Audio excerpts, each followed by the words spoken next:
What's going on, y'all? Welcome back to another episode of The Jump. The Florida Gators are officially national champions, hoisting the trophy for the third time in program history, and the Houston Cougars come up short once again. And there's a lot of emotion both ways. I honestly went into this game not really caring who won. Houston was my team like all year that I've been talking about and people call me crazy for. Them making it this far was enough joy for me. I didn't care who won. I was just glad it was a great game. So, with that being said, I'll talk about a little bit about the game. I'll be back with another episode soon, talking portal and more. I'll probably recap the game even a little bit more, just for minor details and stuff. But this was really a tale of two halves, because this is a game where Walter Clayton Jr. has 0 points at half, and the Florida Gators are rejoicing because they're only down 3 at half. And if you're telling Florida fans that that can be the case, they're taking that every single second. So that was kind of the first half. Alex Condon in the first half walks 3 different times. This Houston defense with the hedging the ball screen, flying back, help defense flying over. There was like 2 times that LJ Cryer's there to meet Alex Condon right on a it might have been a I don't remember, a pocket pass or slip or some form of exiting the pick, and LJ Cryer's waiting there, and he's taller than him by a foot, but it was still mentally messing him up, and he would not shoot a floater. There were walks. That was the tale of the first half overall, because Walter Clayton Jr. 0 points, and it wasn't that he was just like off. Houston forced him to be off. They were not allowing him to get into anything, and massive credit to Todd Golden for being able to find him shots in the second half and drawing up the different plays, and the ATOs from both sides, but more specifically Florida, were incredible all night. So that was amazing. Houston goes down for the first time since February 1st. So these two teams went on an absolutely amazing run, and what Houston did for the Duke game will be memorized forever. And this form of Houston with Juwan Roberts and I think like 5 of these guys will end up being graduated. Obviously, like Sharp's still a little bit young, but from Arsenault, I think Malik Wilson is a senior also. Javier Francis might be a senior also. Like, a lot of these guys are gone. This era of Houston is gone. LJ Cryer, I didn't even mention him, the leading scorer of the team. But these guys, man, this was truly a team in the first half that would played as Houston gets. They're tipping out rebounds, getting a ton of offensive rebounds, and you would have thought they were winning the rebound battle just because of like the time and situation that they were able to get the rebounds. But Florida ends up winning that overall, I'm pretty sure, in this game. So, Florida only won it by 1. But the one takeaway, they're late. I don't really understand. Kelvin Sampson, his pinky toe has more ball knowledge about the game of basketball than I'll ever have. But I don't understand why you don't go early in the shot clock, because you had been able to board it kind of the whole game, and the scoring wasn't coming easy late. And that's where I kind of get the tale of two halves, because like the first half, they were able to score, they were hitting stuff, everything. But then there in the second half, especially late, it became extremely difficult. Even the one Elijah Martin, there was the first time they stunted on a play the entire game, where he went down, and I think it ended up going out on Juwan Roberts. And that was just kind of, they sprinkled in a few different things, and the game plan didn't necessarily change, other than the fact of like, instead of forcing like plays for Walter Clayton to create, they just created them for them out of sets, and like that was kind of offensively what they changed, and then sprinkled in a few things defensively, and they all worked. So huge credit, big credit to Todd Golden. He coached amazing this entire game, primarily the second half. Florida hit free throws when they needed, shot 81% in this game, 17 for 21.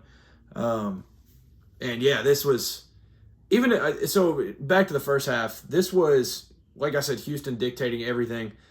They caused a shot clock violation for Florida. I don't know how many times that's happened this season. If it has, it's probably been on their own doing. I don't think other teams are forcing them into it. And then Houston, with how they got under their skin and everything, they were able to. So Florida this season only had one technical the entire year. They forced them into two, between the bench technical and the Chinulu technical. Which the Chinulu one, I think I had my own complaints with that because the refs in the second half were not good. Either way, it was just overall there's just terrible calls. But yeah, the what Houston was able to do in the first half was absolutely incredible. But Walter Clayton, he there at the end, I mean, there's the three that I think tied it at 60, maybe. I think it was 60, 57 whenever he shot it. And once he got going, he got a couple of and ones there late. And, yeah, it was just it was an incredible finish. Incredible finish. The one I do want to highlight is Will Richard. This game, like I said, Walter Clayton couldn't get it figured out. I believe it was at like 8:56, about 9 o'clock, 9 minutes left in the first half, was the first threes, I think, that were hitting the game. Both Will Richard, back-to-back threes. He hits one a little bit later, too. He is a big part of why Florida even had a chance to make a late run. He ends up with 18 points, 8 rebounds in this game. And the fun thing about that is that was the first recruit Todd Golden ever signed at Florida. He literally single-handedly kept the Gators in it, went 4 for 5 from 3. And, yeah, it was unreal game from Will Richard. It was amazing. Alex Condon, he was obviously didn't play a good game in the Final Four matchup with Auburn. So you're kind of thinking tonight, maybe he's got it. And I mentioned his walks, but he was the fouls he was picking up. He was almost unplayable tonight. And then there at the end, it's so fitting. He's the one diving on the floor.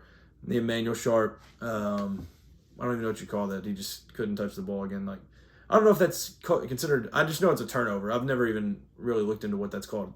Double dribble, walk, up and down. I don't know what they even call that. But Emmanuel Sharp, the shot, drops the ball, can't go pick it up. And, yeah, I don't understand why Houston didn't go earlier. It just blows my mind. But I do want to mention my heart just absolutely breaks for Kelvin Sampson, dude. That clip of him there at the end, I think that was the realization setting in that this is probably going to be a career that has been amazing, but he will probably end it without a ring. He was so close to closing it out and getting one, and he's going to end up probably. I mean, he's still got a few years left, so you can't write this guy off. He's an incredible coach, but my heart just breaks for him and Emmanuel Sharp and Roberts and just this whole group, man. They built this culture, and like I said, Roberts, he could have left and gone to the portal, got a fat check, but he decided to stay and run it back with those guys, and man, and here we are. So, yeah, my heart breaks for him. I hate that so much for him. Shout out to Todd Golden. I mentioned it. I thought I said it wrong, the stat of Todd Golden being the youngest head coach to ever win it. He's the youngest since 1983, when the great Jim Valvano was 37 years old and won it with NC State. So, yeah, I don't know what his, full career is going to tell, but, he may be a guy that just stays at Florida forever, or with how he is with analytics and everything, he could end up going to the NBA. I'm not quite sure. But, yeah, in year 3, it's amazing what Todd Golden's been able to do down there in Gainesville.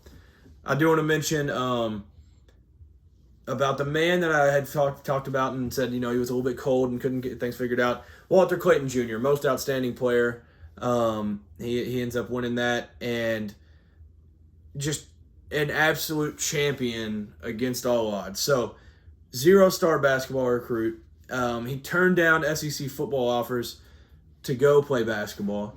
Described by Rick Pitino when he was at Iona as fat, slow, and can't shoot, but could pass. Transferred to Florida when Pitino left for St. John's, and here he is as a NCAA champion and most outstanding player. Bet on yourself, man. That's the story of that.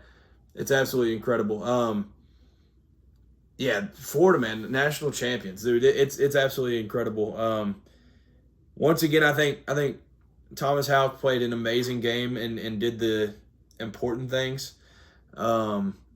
for for Houston, man. I mean, LJ Cryer finishes with 19 points. What a way to go out for him. He was nearly the first, I think this is right, nearly the first player to win a championship with two different programs. Malik Wilson played an amazing game. They just could not get points on the board late, and that's what it boiled down to. So, like I said, my heart breaks for Houston. It's not over, but when you've got a coach that's up there in age, man, that clip, I don't know if that clip's ever going to leave my mind. That clip where they pan to Kelvin Sampson, and it's just the realization of what just happened. And, and I did hear, I think it was Charles Barkley after, obviously, with them not going to try to score like right away to keep time on the board, Charles Barkley's response was, if you're scared, get a dog. So I think they're obviously going there at the end. They're going to score and win it and game be over and not give Florida a chance. And it comes back to bite them. And I think if you go early, miss, get the rebound, blah, blah, blah, then you look like a genius. And but here you are with the odds definitely say the other way is better, but this one effectively ends it when you've got a Walter Clayton that's getting heated up a little bit.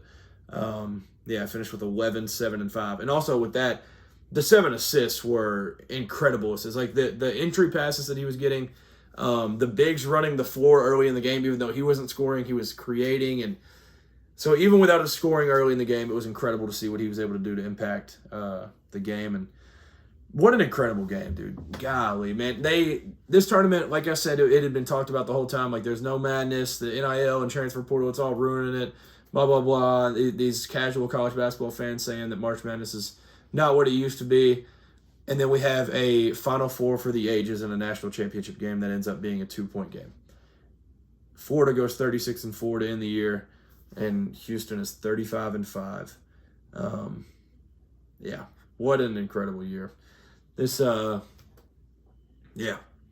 Houston didn't play. They didn't play Sasquatch State on this whole run either. So they, like shout out Kelvin Sampson for that quote, whatever that even was supposed to mean. But beating Gonzaga, an incredible Gonzaga team. Purdue took a miracle, killed Tennessee, miracle against Duke, all-time game, and then they come up short in the national championship. And man.